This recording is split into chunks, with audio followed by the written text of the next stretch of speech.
Hay una palabra que se ha vuelto común en el lenguaje de la gente y en nuestro lenguaje. Hablan de algún tema, no sé si se han dado cuenta, cierran con la palabra normal. Me atravesé en la moto para ir a tal avenida. Normal. Me salté a la fila para subirme al bus. Normal. Llegué tarde porque no salí a tiempo. Normal. Salí de parranda y me enredé con una desconocida. Normal. Me robé el lapicero que estaba en el banco. Normal. La humanidad ha entrado en un periodo de normalización. Normalizar es convertir una situación en habitual u ordinaria. Y lo peor es que estamos viendo que se está normalizando todo lo malo. Se está normalizando y se ha normalizado en nuestro país, por ejemplo, durante años se ha normalizado el asesinato. Durante años se normalizó el secuestro. Se ha normalizado el robo. Se ha más que normalizado la corrupción. Las acciones contra la naturaleza, las acciones contra los sentimientos naturales armónicos se han normalizado. Es más, el abuso del Estado, como si fuera un dios, también se ha normalizado. Hay encuestas por ahí donde la gente está dispuesta a perder libertades con tal de sentir un poco más de seguridad o un poco más de tranquilidad. El abuso del Estado llega al punto que quieren manejar nuestras vidas porque sí. O sea, para atender sus intereses, rompiendo, destruyendo nuestras libertades. Y nos roban nuestras libertades. Y el robo a nuestras libertades se ha normalizado. Se ha normalizado al punto que yo recuerdo que hablaba por teléfono y en alguna oportunidad me pasó, hubo una interferencia en la llamada y comencé a oír la grabación de lo que yo había hablado hacía 5 minutos con la persona. Estaba interceptado. Ah, normal. ¿Cómo así que normal? ¿Cómo así que es normal que nos quiten nuestra privacidad? ¿Cómo así que es normal que me prohíban hacer cosas que están conformes a lo que yo creo y a lo que yo pienso? ¿Cómo así que yo no puedo decirle a mi hijo y enseñarle a mi hijo a creer y a conocer a Dios? Porque corro el riesgo de ser denunciado. Se va normalizando eso. O sea, se va normalizando que yo no puedo ir con mis hijos a la iglesia. Se va normalizando el hecho que si alguien va con una Biblia o si alguien lleva a sus hijos a culto, entonces no solo es despreciado, sino que se burlan de esa persona. Ayer leía una entrevista que le hicieron a Nicole Kidman, donde ella decía, es que se burlan de mí porque llevo mis hijos a la iglesia. Eso no es normal. Es como si nosotros dijéramos, tenemos que burlarnos de todos aquellos que no van a la iglesia. No. Primero, no voy a burlarme, pero lo segundo es que no merecen burla, merecen a lo sumo compasión. El Estado no puede normalizar una serie de cosas que no están bien. Pero fíjense que en nuestras casas también normalizamos cosas que no deberían ser normalizadas. Que una madre desprecia a su hija y la agrede, normal. Que una pareja se fue a vivir en concubinato en lugar de casarse, normal, es lo moderno. se ha normalizado el concubinato. Que llaman al papá por teléfono y le dice al hijo o a la hija, haciendo gestos, que diga que no está, o sea, que mienta. Normal, se ha normalizado la mentira. Pues bien, los cristianos no podemos normalizar lo malo. Los cristianos nos oponemos a normalizar lo malo. ¿Y por qué? No es porque se nos ocurrió. No es porque amanecimos sin planes y decidimos que hoy vamos a oponernos a lo normalizado. No. Nosotros nos oponemos a normalizar lo malo porque a Dios le desagrada esa normalización. A Dios le desagrada eso de normal. Normal que yo tengo una esposa y me voy a adulterar a cualquier sitio con la primera que se me parezca. Normal. Normal que si quedó en embarazo vaya y aborte. Normal. No es normal. Y no podemos normalizar lo malo. Hoy vamos a ver un par de situaciones que bajo toda circunstancia tenemos que evitar normalizar. La primera, no normalicemos la picardía. En una ocasión, Dios castigó a un pueblo por oponerse a Israel.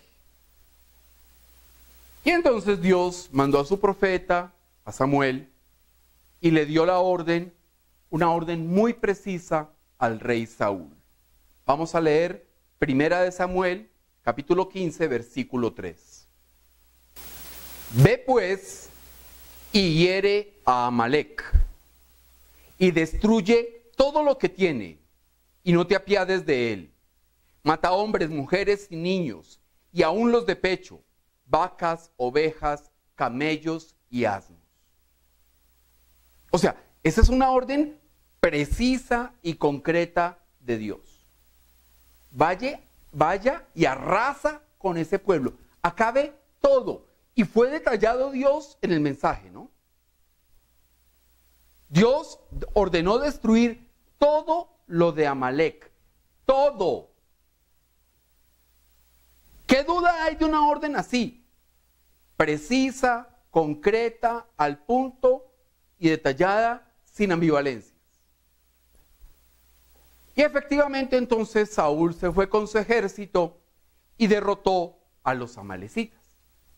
Hasta ahí todo bien. Pero Saúl e Israel no cumplieron la orden completamente. Cumplieron la orden en parte. Primera de Samuel, capítulo 15, versículo 9. Y Saúl y el pueblo perdonaron a Agag y a lo mejor de las ovejas y del ganado mayor, de los animales engordados, de los carneros y de todo lo bueno, y no lo quisieron destruir. Mas todo lo que era vil y despreciable, destruyeron. Miren, la picardía es parte de la naturaleza humana. O sea, esa sensación, esa tentación de ver cómo tomo un atajo para cumplir el objetivo, esa es una tentación muy humana. Nos dieron una orden, y la orden de Dios era muy concreta, precisa. Pero, ¿qué va? Hagamos una trampita. Una trampita normal. Dejemos las ovejas y el ganado que esté bien. El que esté mejor, el que esté gordito, y las ovejitas que estén gorditas y con lana, dejémoslas. Acabemos con lo que no sea lo mejor. Acabemos con lo vil y lo despreciable. Y así aparentamos cumplir. Entonces, Saúl fue a la guerra, Saúl ganó la guerra contra los amalecitas, pero la orden era destruya todo. Y eso es lo normalizado en el comportamiento humano. Cumplir por pedacitos. Pero lo que no me gusta, lo que podría yo interpretar como mejor para mí, entonces desobedezco ese pedacito. normal. Y entonces Dios vio lo que estaba pasando. Y le envió un mensaje a Saúl por medio del profeta Samuel. Le dice Samuel a Saúl, oiga, ¿acaso Jehová no le dijo que le hiciera la guerra hasta que los acabara? ¿No se lo dijo? ¿No le dijo, haga la guerra hasta que los acabe? Y entonces surgió la picardía de Saúl, ¿no? El avispado de Saúl. Este tipo no se quedó callado. Al contrario, Saúl arrancó a justificarse, y arrancó a justificarse con algo que hemos oído y conocemos muy bien: las buenas intenciones. Primera de Samuel, capítulo 15, versículo 21. Mas el pueblo tomó del botín ovejas y vacas, las primicias del anatema, para ofrecer sacrificios a Jehová, tu Dios, en Gilgal o Gilgal. ¿Sí? Entonces, no nos quedamos con las ovejas y los carneros porque sí, y las vacas porque sí, no. Eran para ofrecértelas en sacrificio. Pero es que la orden de Dios no implicó que cogiera lo mejor para que le ofrecieran sacrificio. La orden de Dios fue arrase con todo. Pero normal, me equivoco y entonces ¿qué hago? Busco la primera justificación. Es que no fue con mala intención. Es que yo no tenía la intención de hacer eso. Es que yo no pensé ni sentí que eso era lo que yo iba a decir. Esa es la primera intención, ¿no? O sea, las buenas intenciones son la primera justificación. Eso era para ofrecerlo en sacrificio a Dios. ¡Ah! Tremendo. Desobedezco, me las doy de avispado y después manipulo con mi buena fe. Pues resulta que no hay tal. El mismo profeta le dice, es mejor obedecer que los sacrificios. Y entonces, después de eso, el profeta Samuel le notifica al rey Saúl que Dios lo había desechado. Señor, usted ha sido desechado por Dios.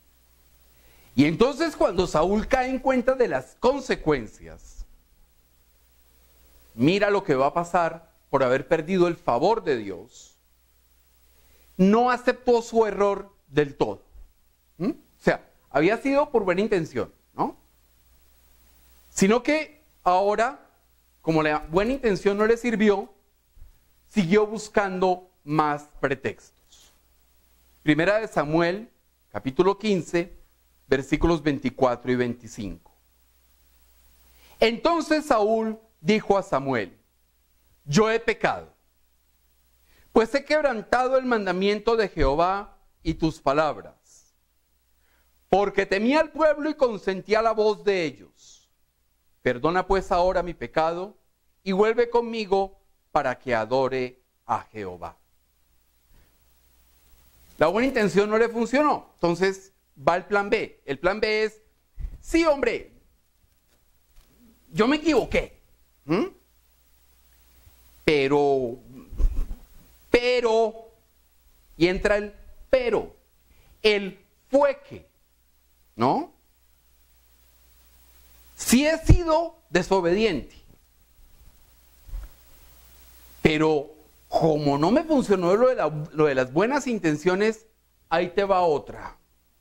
Es que tuve miedo del pueblo. Es decir, el pueblo quería quedarse con todo eso y yo cómo me iba a oponer a esa cantidad de gente. Entonces, accedí. Miren, no se puede normalizar la desobediencia. No es normal. No es normal que un niño coja y le conteste a la mamá, un niño de 7, 8 años le conteste a la mamá que no quiere ir porque no se le da la gana y la mamá vea eso como normal. No es normal. hay que corregir. No se puede normalizar la justificación con buenas intenciones. No. Y tampoco se puede normalizar el miedo como pretexto para ser avispado. Ay, no, es que yo me salté la fila porque venía un tipo como a 5 cuadras siguiéndome. Qué ojos, ¿no? Para ver a 5 cuadras a alguien que lo está siguiendo. Entonces, cuidado. No se puede normalizar ser avispado. No se puede normalizar el hecho de coger y saltarse una fila. No se puede normalizar el hecho de mentir y buscar pretextos y excusas para una desobediencia, para una mala acción. La mala acción es una mala acción. Se acepta, se arrepiente y se enmienda. Eso es lo que se tiene que hacer. Pero fíjense que Saúl no lo hizo. Saúl cumplió parte de la orden, pero se quedó con el botín. Lo intentó justificar con sacrificios y cosas para Dios. No le funcionó, entonces lo justificó diciendo que no, que es que le había dado mucho miedo del pueblo. Cuidado, el miedo no puede ser justificación para absolutamente nada. Lo segundo que no se puede normalizar es contradecirse por conveniencia. Es más, yo diría, no normalicemos las contradicciones. Los seres humanos somos seres contradictorios. Y parte de nuestro crecimiento es que hace 20 años pensábamos una cosa y hoy eso se ha reformulado. Pero ha sido a partir de reflexión, de un proceso de quebrantamiento, de un proceso de pensar, de ver, de madurar. No es un cambio o una contradicción simplemente porque eso me conviene. Hoy decimos una cosa y mañana decimos otra. Y entonces eso es normal. Ayer hablaban bellezas de nosotros. Y éramos pues las cosas más geniales que se habían puesto en esta tierra. Y hoy somos lo peor. Normal. Hoy rechazamos algo y mañana aceptábamos lo que rechazamos. Eso no va con Dios. Por eso Dios es claro, nuestro Señor, cuando dice sí, sí, no, no. Evitemos las contradicciones. Y miren, Saúl, el rey Saúl, era un tipo también contradictorio. Daba órdenes y al mismo tiempo las incumplía. Saúl ya había sido notificado que había sido desechado por Dios. Y entonces, en un afán como para reivindicarse con Dios, prohibió la brujería, la hechicería y la adivinación, y condenaba a muerte a toda persona que practicara eso y todo lo demás. Hasta ahí las cosas van bien. Pero este hombre estaba desesperado. Y el profeta Samuel había muerto. Y Saúl quería hablar con el profeta, ya muerto. ¿Qué hizo Saúl? Pues fue a consultar, ordenó primero buscar una adivina. No divina, adivina. La Biblia no dice que fuera bonita o fea. Fue a buscar una adivina. Y cuando ya se la encontraron, fue a consultarla disfrazado. O sea, ay, sí, me recuerda tanto a esos que dicen que luchan contra la corrupción. ¿Sí? Y en la primera oportunidad que tienen, se roban todo lo que se les aparece al frente. Lo mismo pasaba con Saúl, ¿no? Las brujas, los adivinos, las hechiceras, mátenlas, pero venga, tráiganme una que necesito consultarla. Vamos a leer 1 Samuel, capítulo 28, versículo 8. Y se disfrazó Saúl, y se puso otros vestidos, y se fue con 2 hombres, y vinieron a aquella mujer de noche. Y él dijo: yo te ruego que me adivines por el espíritu de adivinación, y me hagas subir a quien yo te dijere. O sea, él necesitaba hablar con Samuel, con el profeta Samuel. Y entonces fue, consultó a la adivina, disfrazado. La adivina le dice: mire, esto está prohibido, esto no está bien. Saúl le dice: no, tranquila, mire. Es que tú eres Saúl, me estás haciendo un gran daño, le dice la adivina. No, no se preocupe, soy yo. Yo soy la ley, yo soy el que pone la ley, por lo tanto, usted no se perturbe, que no le va a pasar nada. Lo que yo he prohibido está prohibido para los demás, pero no para mí. Muy parecido a lo que nos pasa con frecuencia en el mundo. Muy parecido a cuando uno coge y dice: la ley del embudo, lo ancho para mí, lo estrecho para los demás. Entonces, de dientes para afuera, el rey Saúl rechazaba la adivinación. Si en ese tiempo hubiese habido YouTube, Facebook, Twitter, Instagram, hubiese aparecido Saúl rechazando la corrupción, en ese caso la adivinación y tal, y atrás un letrero que dijera: citas con la adivina de 7 de la mañana a 6 de la tarde, o sea, una cosa bestial. Entonces, de dientes para afuera, rechazaba la adivinación. Como hoy, de dientes para afuera, uno ve una cantidad de individuos diciendo: yo rechazo la corrupción.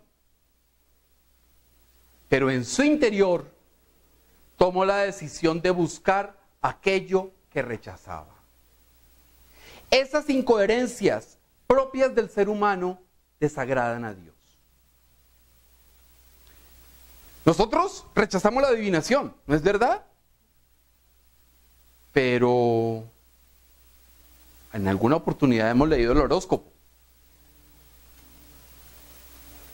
y no sabemos el ascendente, el descendente, el trascendente y todo. Entonces rechazamos la adivinación de dientes para afuera, porque además da curiosidad de dientes para adentro cómo es la cosa, o sea, corremos ese riesgo. Rechazamos la hechicería, pero qué interesante es la carta astral. Rechazamos el pecado, pero somos los más pecadores.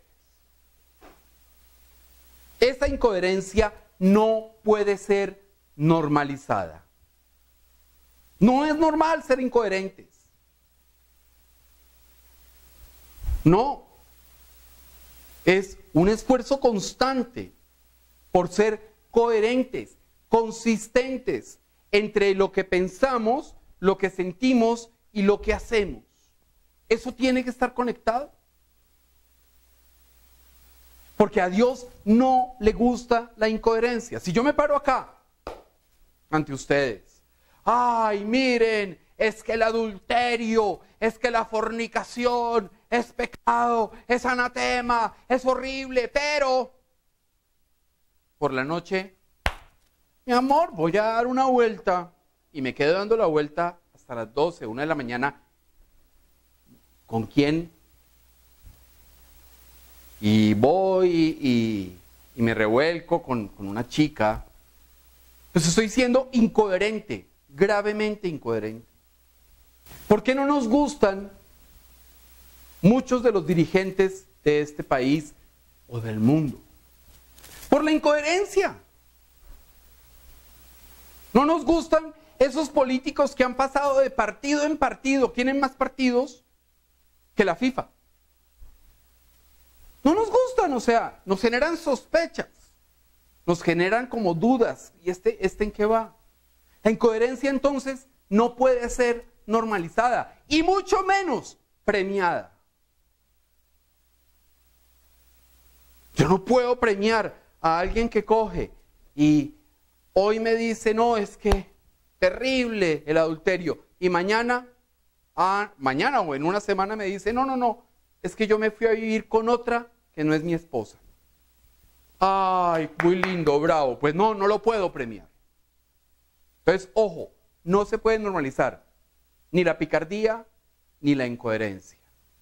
Lo tercero que no podemos normalizar es la excusa del desespero. En estos tiempos se está viviendo enormemente el desespero. Y es el tiempo posiblemente donde se ve más desespero. Y ojo, porque el desespero no es solo estar atribulado, estar fastidiado, estar incómodo, sino también la falta de esperanza. Y entonces, fíjense que el desespero o la desesperanza se han normalizado como excusa para pecar. Entonces, no, es que yo no tenía esperanza en que mi matrimonio se arreglara. Entonces me fui con unas chicas y no sé qué, salí con varias. 2 o 3 quedaron embarazadas. ¿Sí? Pero era porque estaba desesperado por la situación con mi esposa. Mi matrimonio estaba en crisis. ¿Han visto que los matrimonios en crisis, muchos tienen la excusa para adulterar a partir de la crisis que tienen? Es la excusa para pecar. Y es normal. Ah, no, es que estaba en crisis, entonces se le perdona. Sí, o sea, hizo mal, pero normal.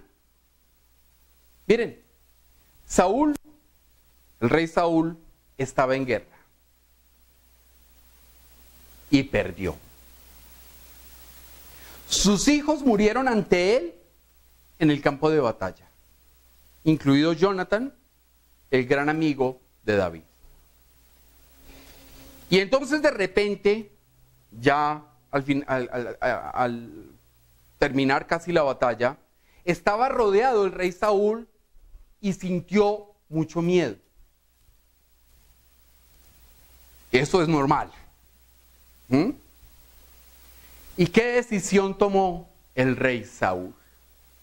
Vamos a leer 1 de Samuel, capítulo 31, versículo 4. Entonces dijo Saúl a su escudero: saca tu espada y traspásame con ella, para que no vengan estos incircuncisos y me traspasen y me escarnezcan. Mas su escudero no quería, porque tenía gran temor. Entonces tomó Saúl su propia espada y se echó sobre ella.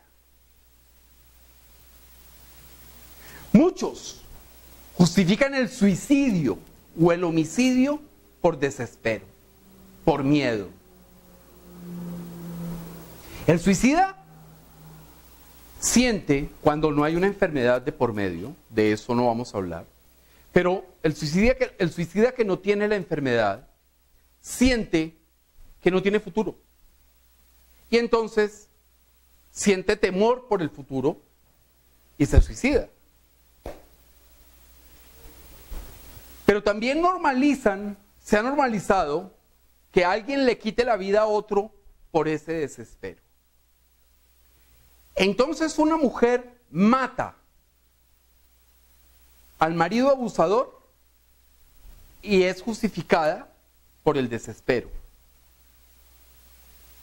Muchas personas roban en el trabajo porque necesitan dinero para X o Y cosa y entonces son justificadas a partir del desespero.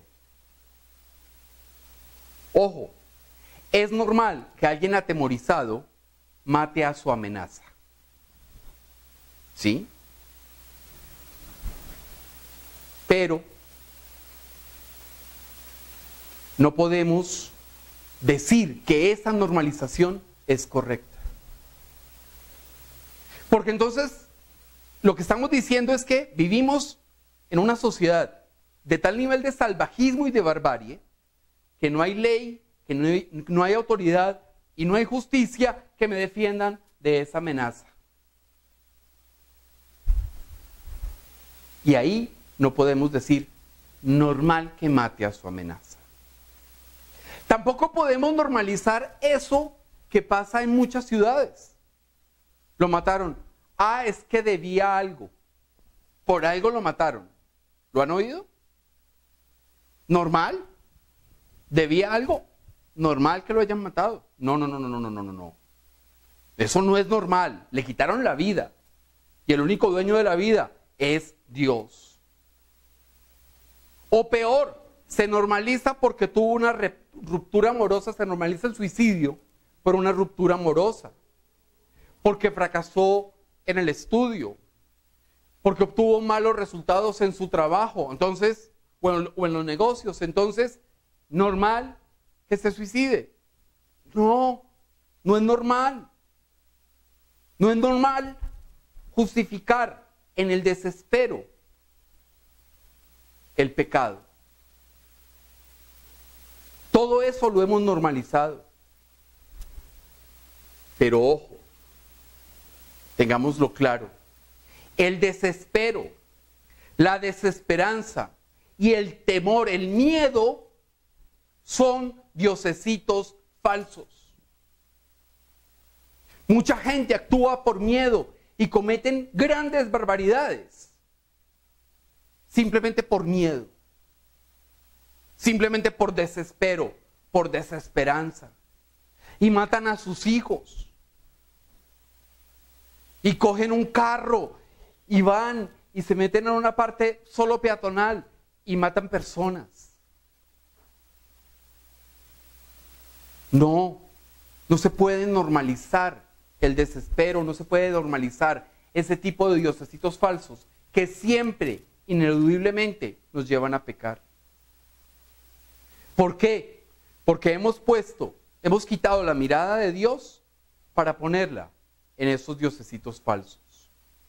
Entonces no podemos normalizar las excusas, no podemos normalizar las contradicciones, tampoco podemos normalizar la picardía, ni aplaudir al avispado, para nada. Cuando normalizamos lo malo, estamos perdiendo libertad. Nos estamos encadenando a la hipocresía y nos estamos encadenando a la maldad. ¿Y por qué? Porque nos atamos a los malos hábitos. Y los malos hábitos son grilletes y cadenas terribles que nos quitan toda posibilidad de libertad. Nos encadenamos a llamar bueno a lo malo. En síntesis, Dios lo que quiere es que seamos guerreros contra la normalización. Guerreros contra esa palabra normal que se ha vuelto sinónimo de, es pecado pero está justificado. No, ningún pecado es explicable. Ningún pecado es excusable. Por lo tanto, ningún pecado es normal. No podemos permitir eso. Pero ojo con la picardía, ojo con la incoherencia, ojo con la desesperanza, ojo con el desespero. Esas no pueden ser situaciones que normalicemos o que veamos como normales en nuestras vidas o en la vida de los demás.